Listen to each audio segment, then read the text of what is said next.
Grand Matin Sud Radio. Le petit déjeuner politique. Il est 7h42, merci d'être avec nous. C'est le petit déjeuner politique sur Sud Radio de Stéphane Ravier, qui est sénateur Rassemblement National des Bouches-du-Rhône et candidat à la mairie de Marseille. Oui, on va parler de Marseille dans un instant. Bonjour Stéphane Ravier. Bonjour. Les bourgeois ne croisent pas l'immigration. Déclaration hier soir d'Emmanuel Macron. Le président vient chasser sur les terres du Rassemblement National. Oui, Emmanuel Macron non plus ne croise pas l'immigration. Il en parle sans doute parce que les sondages ont dû lui être présentés. Les Français en ont assez d'une immigration de peuplement, d'une immigration de remplacement, d'une immigration qui ne s'intègre pas, d'une immigration qui est de plus en plus communautariste, revendicative, conquérante. Bon, ben, il y a le feu à la maison, quoi. Oui, mais alors, il appelle à parler vrai, en fait, avec ça, en disant je crois dans le droit d'asile, il le dit, mais ce droit d'asile est détourné de sa finalité par des réseaux qui manipulent.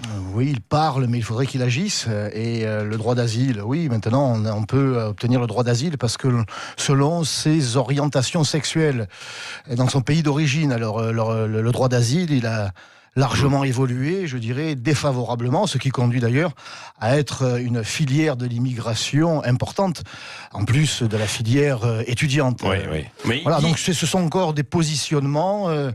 oui, mais des positionnements qui peuvent vous embêter, vous, au Rassemblement National, quand même. Non ? Parce que ce sont vos thèmes de prédilection. Nous sommes sereins, malheureusement, je dirais. Parce que nous savons qu'au-delà de la salive, il n'y aura pas d'acte. Oui. Un mot sur une décision de justice hier assez étonnante. Des décrocheurs de portraits de Macron relaxés à Lyon. Le juge a dit que leur action était légitime puisqu'ils protestent contre l'inaction face au dérèglement climatique. Vous applaudissez ou non cette décision inédite, vous ? Écoutez, nous sommes dans un pays de liberté, on n'est pas obligé d'avoir la tête d'Emmanuel Macron au-dessus de son lit. Enfin, si l'on veut vraiment, c'est le président de la République. Si l'on veut vraiment décrocher Macron, eh bien en 2022, il faudra aller aux urnes et tourner la page de la Macronie en portant à la tête... Vous n'avez pas spécialement envie de commenter cette décision de justice Le juge a eu raison ou pas ? Le juge a tranché. Encore une fois, on n'est pas obligé d'avoir le portrait d'Emmanuel Macron dans son salon. Voilà, c'est à moins que nous soyons à Pyongyang. Oui, non, mais dans les mairies, dans les bâtiments officiels. Écoutez, moi j'ai été maire de secteur à Marseille, avec une mairie avec un bureau du maire. Je n'ai jamais eu le portrait d'Emmanuel Macron dans mon bureau. Oui, bon, mais si vous deviez l'avoir, vous le laisseriez. Écoutez, moi, nous n'avons pas les mêmes goûts en matière de décoration. Bon. Moi, je préfère avoir le poster d'Angus Young, le guitariste d'ACDC. Ah bon, d'accord. Très bien. Rien à voir. Venons-en maintenant donc à ce plan qui est annoncé aujourd'hui à Marseille. 4 ministres qui descendent aujourd'hui sur la Canebière après un énième week-end agité, etc. Qu'est-ce que vous attendez, vous, de ce plan qui est attendu encore ? Un nouveau plan. Marseille, c'est la ville des plans, c'est la ville Mappy. Ah oui. Vous savez que le mois de septembre, c'est un mois important dans l'activité touristique, y compris le tourisme ministériel. Parce que nous avions déjà 2 ministres la semaine dernière, suite à l'agression violente d'une employée municipale dans une école, qui a été poignardée par un individu qui a crié Allahu Akbar. Eh bien, 2 ministres ont débarqué avec un plan. Avant eux, c'était le ministre de Normandie du logement, suite à ce qui s'est passé à la rue d'Aubagne et c'est l'effondrement de ces immeubles. Lui aussi, il est venu avec un plan. Eh bien, aujourd'hui, c'est 3 nouveaux ministres qui viennent avec un plan anti-stup. Ils ont découvert l'humidité de l'eau. Ils ont découvert qu'à Marseille, il y avait ce trafic de drogue qui gangrène la ville entière.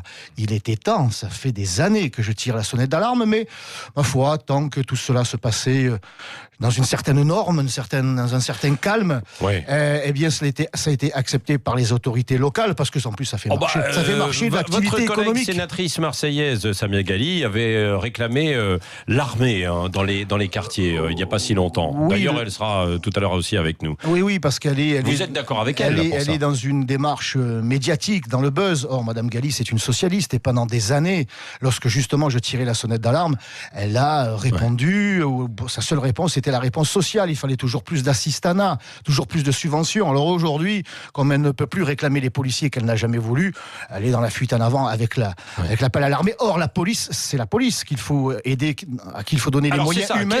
Stéphane Ravier, qu'est-ce qu'il faut faire pour lutter contre ce trafic de drogue et cette violence à Parce que la police sait faire. Moi, j'ai suivi un équipage de la police, de jour comme de nuit. On est entré dans toutes les cités quasiment. Hein. Ils les connaissent par cœur. Déjà, c'est bien, parce qu'on croyait qu'elle n'allait plus dans les cités. Ils les connaissent par cœur, ils connaissent les points de deal, ils connaissent les nourrices, ils connaissent les choufs, les guetteurs, ils connaissent les vendeurs. Ce qui leur manque, c'est le soutien de leur hiérarchie, c'est les moyens. Et puis, ce qui manque aussi, c'est une justice qui soit juste et qui condamne sévèrement ces trafics, que l'on arrête, parce qu'il y a une situation schizophrénique. Nous avons des ministres qui viennent aujourd'hui à Marseille avec leur plan stup. Vous allez voir ce que vous allez voir. Ça va être musclé. Dans le verbe. Mais ce sont les mêmes, en tout cas les membres de leur majorité, les députés, qui dans un même temps entament le débat sur la légalisation du cannabis. C'est complètement schizophrénique. D'un côté, on nous dit...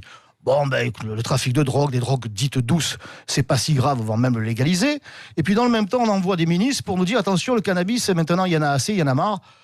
Il faudrait qu'il y ait une ligne. Ouais. Mais ça, c'est la Macronie, c'est en même temps. Ouais. On est pour, on est contre, on sait plus où on va, mais à Marseille, ce sont les Marseillais qui en paient les pots cassés. Est-ce qu'il faudrait légaliser ce cannabis? S'il l'était, peut-être qu'il y aurait moins de trafic de drogue dans les quartiers à Marseille, non? Oui, on pourrait légaliser le vol de voitures aussi, comme ça il n'y en aurait plus. On appellerait ça l'emprunt à long terme. Si l'on veut légaliser, c'est parce qu'en réalité, les autorités locales, municipales comme nationales, ont déserté, ne se donnent pas les moyens. Je rappelle que la vente de cigarettes est légalisée, et bien pourtant au centre-ville de Marseille, le plus gros trafic, c'est le trafic de cigarettes. Donc ce que vous dites, vous, Stéphane Ravier, c'est qu'il faudrait renforcer encore la police et que derrière la justice soit plus ferme. Un dernier point au Canada. Oui. Au Canada, 80% de la vente provient du marché noir, parce que ça sera toujours moins cher. Vous légaliserez le cannabis, ça n'empêchera pas le marché noir. Bon, et je parle même pas des conséquences sur la santé publique, parce que ça, on n'en parle jamais.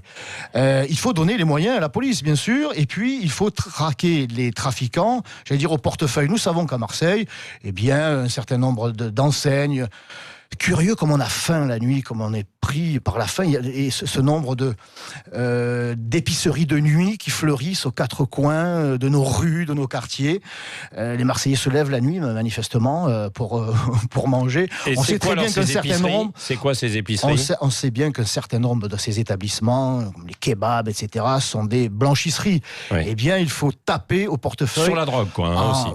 Blanchisserie sur la drogue, effectivement, en contrôlant, en donnant les moyens aux services compétents de contrôler ces établissements et, encore une fois, de condamner sévèrement les trafiquants et, quand ils sont étrangers, de les expulser. Voilà, il faut donner les moyens à la police parce que la police sait faire. Oui. Elle sait le faire, mais il faut la soutenir. Oui, Marseille, c'est le Chicago de la pire époque encore aujourd'hui, alors. Marseille, en tout cas, la sécurité, c'est la première préoccupation des Marseillais. Ça veut bien dire que nous avions eu raison d'alerter les autorités publiques qui ont été l'équipe Gaudin, que ce soit Gaudin lui-même, Vassal, Gilles et tout le cirque, qui ont été dans le déni. On m'a accusé de bashing alors que j'avais tout simplement anticipé, moi. Alors, vous lancez jeudi votre campagne à Marseille. Avec quelle priorité, alors? Donc jeudi, à la salle Le Florida Palace, boulevard Mireille-Loz, dans le 10e arrondissement, à partir de 19h30. Entrée gratuite, je présenterai... Je présenterai les 8 têtes de liste, parce que nous avons nos têtes de liste, nous avons nos candidats, pendant que les autres sont en train de les chercher, d'essayer de nouer des alliances. La priorité sera la sécurité. Mais je dirais la philosophie, la ligne sera la proximité. Mais il y a la proximité au service de tous les Marseillais. Oui, il y a quelques années, on se disait que le Front National pouvait remporter la mairie de Marseille. Aujourd'hui, vous ne semblez pas en mesure, de le faire. Il faudrait des alliances ou pas? Pourquoi je ne serais pas en mesure? Je crois que cette année, bien au contraire, c'est l'année, je ne dirais pas que c'est l'année ou jamais, mais en tout cas, toutes les lumières sont au vert, tous les feux sont au vert, parce que, écoutez, nos adversaires sont dans un tel état, leur politique est tellement rejetée par l'ensemble des Marseillais, mais ce n'est pas par défaut que les Marseillais peuvent nous porter à la tête de la ville, mais aussi parce que nous avons très bien travaillé dans les 13e et 14e arrondissements avec Madame Dangio, maire de secteur, et son équipe, dans l'intérêt de tous les habitants. Les Marseillais me comprendront lorsque je dirai que nous avons agi de fond vert à Château-Gombert. Oui, alors bon, Jean-Claude Gaudin ne va pas se représenter. On dit que c'est Martine Vassal qui s'est déclarée. Martine Vassal, elle a l'étoffe pour être maire de Marseille? C'est donc Jean-Claude Gaudin qui se présente à nouveau. Oui, c'est avec son avatar, Madame Vassal, parce que Madame Vassal, elle est conseillère municipale depuis 17 ans. Elle a été adjointe de Jean-Claude Gaudin à la qualité de la ville.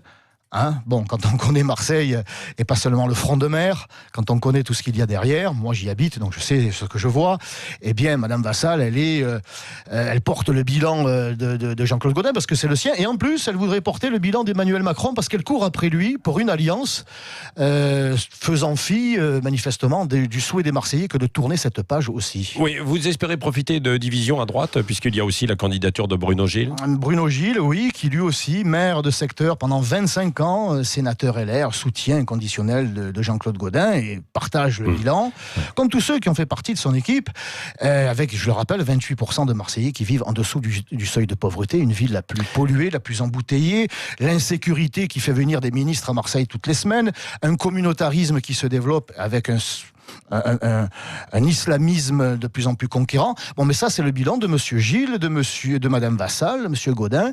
Alors, la seule alternative, effectivement, c'est Stéphane Ravier et son équipe du Rassemblement national. Renaud Muselier, donc, il n'est pas candidat. Il pourrait être candidat. Renaud Muselier, il est enfermé dans sa tour régionale. Et quoi qu'il en dise, il a participé, lui aussi, pendant 2 mandats à cette politique qui a coulé Marseille. Et il est venu apporter son soutien lors de la dernière campagne de Jean-Claude Gaudin. Peut-être qu'il a oublié, mais moi, j'ai bonne mémoire. Oui. Stéphane Ravier, le mot de la fin avec Cécile Le Bénibus. On évoque souvent votre caractère emporté, votre parler cash. Vous voulez, surtout à l'encontre de toutes sortes de trafics, et on en parlait à l'instant, de trafic de drogue. Est-ce que vous avez peur parfois d'être menacé? Est-ce que vous avez été menacé justement par des trafiquants? Est-ce que ça vous fait peur justement cette violence marseillaise qui pourrait venir à votre rencontre, à vous, sur votre personne? Moi j'ai grandi à Marseille, dans les quartiers nord de Marseille, contrairement à ceux ou celles qui parlent des quartiers nord, qui en sont élus, mais qui habitent plutôt dans les quartiers sud. Moi j'y habite. J'habite à 500 mètres d'une cité où ça deal. Et si je devais avoir peur, mon Dieu... Mais vous n'avez jamais été menacé? Depuis 2014, date à laquelle j'ai été élu maire de secteur pendant 3 ans. Et puis je suis resté sénateur. Je suis toujours conseiller municipal. J'habite toujours dans les quartiers nord. Jamais je n'ai été dans les rues de Marseille. Moi, je me déplace en scooter. Je passe d'un noyau villageois à une cité. Je rencontre tout le monde. Je n'ai jamais été, ne serait-ce qu'insulté. Et jamais menacé. Parce qu'il n'y a pas d'insécurité à Marseille. Parce qu'au-delà de l'image que l'on voudrait présenter de moi, il y a une réalité, la politique que nous avons menée, les actions que nous avons menées. Et ça, c'est ce qu'attendent les Marseillais. Et ça finit par s'imposer. Ça finit par s'imposer. Nous avons agi, encore une fois, pour toutes les écoles, y compris les écoles de cité. Nous avons agi pour la voirie, y compris dans les cités, pour les équipements de proximité. Nous avons soutenu l'activité sportive et notamment les sports de combat, parce qu'il n'y a pas que le foot à Marseille. Et les sports de combat. C'est utile à Marseille. On aime beaucoup ça dans les quartiers. Oui. Donc c'est la réalité de Stéphane Ravier et du Rassemblement national qui a fini par s'imposer, et c'est tant mieux. Bon, merci Stéphane Ravier, donc sénateur Rassemblement national des Bouches-du-Rhône. Et puis nous aurons des idées, nous aurons des propositions, parce qu'il ne suffit pas d'avoir un bilan, il faut avoir un projet. Et puisque nous sommes dans cette mairie depuis 6 ans, nous savons désormais comment ça fonctionne à l'intérieur de la ville, et surtout comment ça ne fonctionne pas ou mal. Et nous aurons un programme Marseillais à présenter aux Phocéens. Jeudi prochain. Merci. Vous êtes donc candidat à la mairie de Marseille. Dans 10 minutes maintenant, on entendra aussi Samia Ghali, quelques minutes, qui sera avec nous par téléphone sur ce énième plan, comme vous l'avez dit, le plan MAPI. Il en faut pour tous les goûts. Restez avec nous. C'est le Grand Matin Sud Radio, 7h56. On revient dans un instant.